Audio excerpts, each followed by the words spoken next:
राधे कृष्णा। राधे कृष्णा।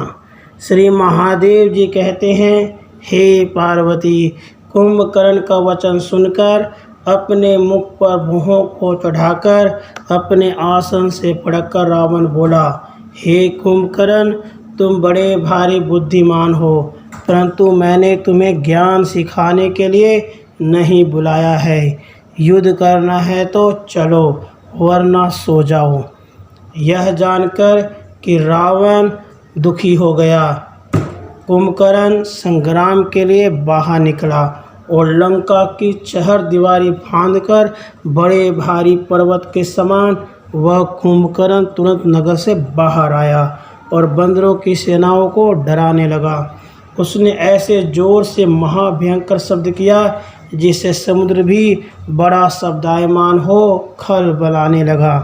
फिर जब कुंभकर्ण दोनों भुजाओं से वानरों को उठाकर भक्षण कर उनकी नाक में दम करने लगा, तब पंखों सहित पर्वत के समान उस कुंभकर्ण को देखकर सब वानर ऐसे भागे जैसे साक्षात यमराज के समान मृत्यु को देखकर प्रजा भागती है। उस समय महाबली कुंभकर्ण को देखकर बुद्धिमान विभीषण हाथ में गदा लेकर आया और उसने अपने जेठ भाई के चरणों में प्रणाम किया। मैं विभीषण हूँ, तुम बड़े समझदार हो, अपने भाई पर दया करो। हे भाई, मैंने रावण को बहुतेरा समझाया बुझाया, जानकी जी को रामचंद्र के अर्पण कर दो, क्योंकि वे साक्षात नारायण है। सो मेरा कहा नहीं माना, वरना उल्टा तलवार लेकर मारने को दौड़ा और मुझे लात मारकर बोला, तुझे धिक्कार है, तो यहाँ से चला जा। इसलिए मैं 4 मंत्रियों को साथ लेकर रामचंद्र जी के शरण में आया हूँ। कुंभकर्ण यह सुनकर और भाई को आया जानकर उसे छाती से लगाया और कहा, हे प्यारे, तुम राम जी के चरणों के आश्रय अपना जीवन बिताओ।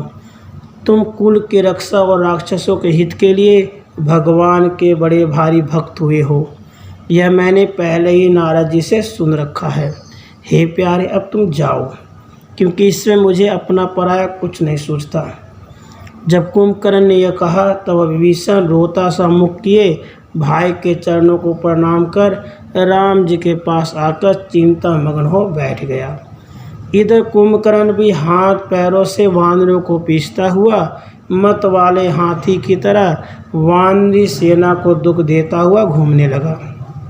तो राम जी उसे देखकर बड़े क्रोधित हुए और आदर पूर्वक उन्होंने वायव्य शस्त्र को कुंभकर्ण के ऊपर छोड़ा।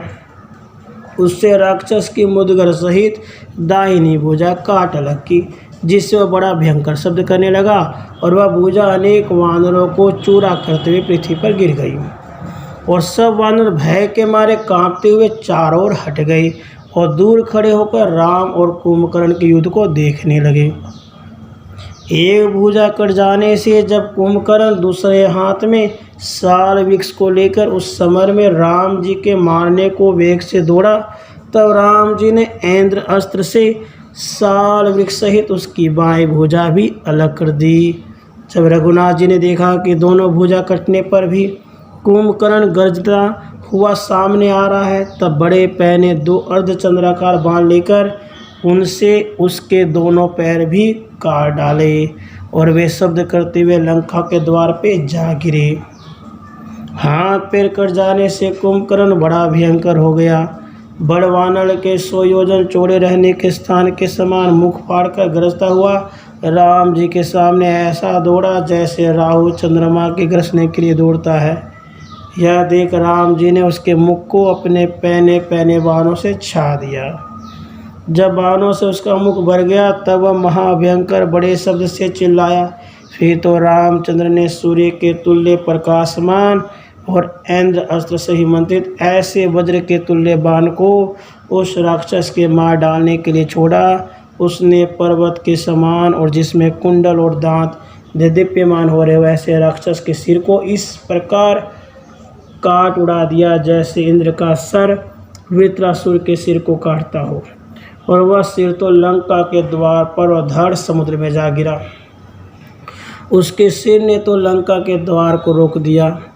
धड़ ने समुद्र के नाके आदि को चूरा चूरा कर दिया। फिर तो देवता, ऋषि, गंधर्व, पनग, पक्षी, सिद्ध, यक्ष, गुह्यक, अप्सरा सब राम की स्तुति करने लगे, बड़े आनंद से फूल बरसाने लगे। उस समय देवता मुनीश्वर आए और अपनी कांति से दसों दिशाओं को प्रकाशमान करते हुए नारद जी भी शीघ्र आकाश से उतरे।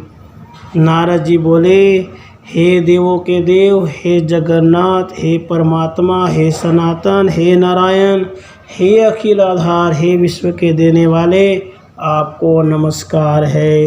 हे राम, जब तुम नेत्र खोलते हो तब तीनों जगत रचते हो, जब नेत्र मूंदते हो तो सब लोगों का संहार होता है, जिससे यह सब जगत दीप्यमान हो रहा है और जिससे चराचर जगत उत्पन्न हो रहा है और जिससे बढ़कर इस लोक में कुछ नहीं है, ऐसे आप ब्रह्म को नमस्कार है।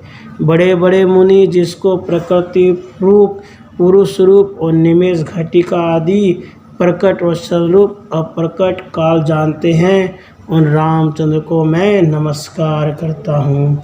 हे देव, तुम तो माया से लीला करते हो, इसलिए तुम में कुछ विरोध नहीं है।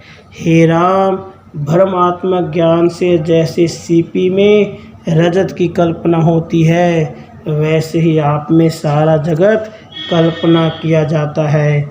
और हे देव, आपका निर्गुण रूप तो शुद्ध मन से ही जाना जाता है। यह तुम्हारा निर्गुण रूप नेत्रों से कैसे दिख सकता है और बिना देखे भक्ति कैसे हो सकती है? इसलिए चतुर बुद्धिमान भक्त इस दुनिया में तुम्हारे अवतारों की मूर्तियों का भजन करते हैं। हे राम, आपने देवताओं के हित की इच्छा से बड़ा भारी काम किया है। आज कुंभकर्ण को मार भूमि का भार उतार दिया है। कल लक्ष्मण सहित संग्राम में मेघनाथ को मारेंगे और हे राम, परसों आप रावण को मारेंगे। हे देवेश, मैं सिद्ध सहित आकाश में स्थित होकर सब कुछ देख रहा हूँ। हे देव, अब मुझे कृपा कर स्वर्ग जाने की आज्ञा दीजिए। इस प्रकार राम जी से कहकर देवताओं से पूजित भगवान नारद जी पवित्र ब्रह्मलोक को गए। इधर रावण अपने भाई महाबली कुंभकर्ण को राम के हाथ से सहज में मरा सुनकर शोक से व्याकुल मूर्छित हो पृथ्वी पर गिर पड़ा। फिर उठकर विलाप करने लगा। चाचा को मरा हुआ सुनकर और पिता को व्याकुल और शोक से घबराया हुआ देखकर इंद्रजित बोला, आप ज्ञानवान हो, शोक को छोड़ो। हे राजेंद्र, मुझ बली मेघनाथ के जीते जी तुम्हें दुख करने का कहाँ मौका है। मैं सब ठीक ठाक कर दूंगा और तुम्हारे शत्रुओं को भी यमलोक भेज दूंगा। मैं शीघ्र निकुंभिला नाम गुफा में जाकर और अग्नि को तृप्त करके उससे रथ आदि प्राप्त कर लूँ, फिर मैं शत्रु के हाथ से मारा नहीं मरूंगा। यह कहकर और बताई हुई हवन की जगह निकुंभिला गुफा में शीघ्र चला गया और वहाँ रक्त पुष्पों की माला पहिर देह में रक्त चंदन का लेपन करके लाल वस्त्र धारण कर मौनी हो हवन करने लगा। इसके बाद विभीषण मेघनाथ के इस कौतुक को सुनकर राम जी के पास आया। उनको उस दुष्ट के हवन का सब समाचार सुनाया और कहा, हे राम जी, जो कदाचित इस दुष्ट मेघनाथ का यह होम समाप्त हो जाएगा तो देवता तो क्या, दैत्य क्या, कोई भी इस मेघनाथ का बाल बांका नहीं कर सकेगा। इसलिए मैं शीघ्र जाकर लक्ष्मण जी के हाथ से उस मेघनाथ को मरवा दूंगा। सो आप महाबली लक्ष्मण जी को मेरे साथ जाने की आज्ञा दीजिए। आपके भाई लक्ष्मण जी इस मेघनाथ को मारे बिना नहीं छोड़ेंगे। श्री राम जी बोले, हे विभीषण, मैं ही सब राक्षसों का नाश करने वाले अपने अग्नेश महाशस्त्र लेकर शत्रु इंद्रजीत को मारने के लिए चलता हूँ। यह सुन विभीषण ने राम जी से कहा, हे प्रभु, यह लक्ष्मण जी को छोड़ और किसी से मारा नहीं मरेगा, क्योंकि जो 12 वर्ष तक निद्रा और आहार त्याग देगा उसके हाथ से इस दुष्ट की मृत्यु होगी, ऐसा ब्रह्मा जी ने पहले से ही कह रखा है। सो हे राम जी, जब से लक्ष्मण जी अयोध्या से निकलकर तुम्हारे साथ आए, तब से तुम्हारे सेवा में निद्रा और आहार आदि को जानते भी नहीं हैं। हे राजा धीराज, यह सब बात मैं अच्छी तरह जानता हूँ। इसलिए हे देवेश, लक्ष्मण जी को मेरे साथ जाने की शीघ्र आज्ञा करिए। वह इसे निस्संदेह मारेंगे, क्योंकि यह पृथ्वी का भार धारण करने वाले साक्षात शेष जी का अवतार हैं।